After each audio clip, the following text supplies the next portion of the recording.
Sambhaji brigade Maharashtra संघटना यांच्या शिष्टमंडळानं आम्ही या ठिकाणी आज संतोष अण्णा देशमुख यांना सर्वप्रथम संभाजी ब्रिगेड संघटनेकडून श्रद्धांजली अर्पण करतो।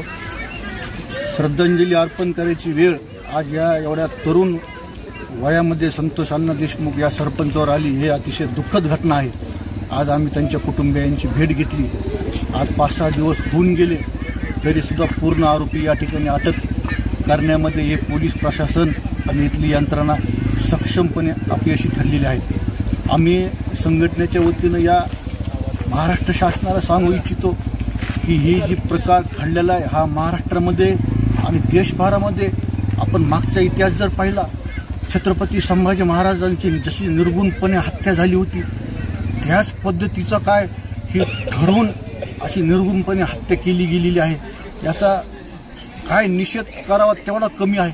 हे जे कोणी आरोपी असतील हे आरोपी पकडल्याच्या नंतर यांना कठोरातलं कठोर शिक्षा जी असेल, मी तर म्हणतो यांना ज्या पद्धतीने हे मारहाण करून मारले गेलेलं आहे ह्याच्यापेक्षा आणखीन कठोरपणे मारलं गेलं पाहिजे अशी आमच्या संघटनेच्या वतीनं मागणी आहे। कारण की हा संतोष देशमुख नावाचे व्यक्ती सरपंच म्हणून तुम्ही पाहू नका, एक मानवतावादी माणूस व्यक्ती तरुण म्हणून बघा की अशा प्रकारे ही हत्या होतीये।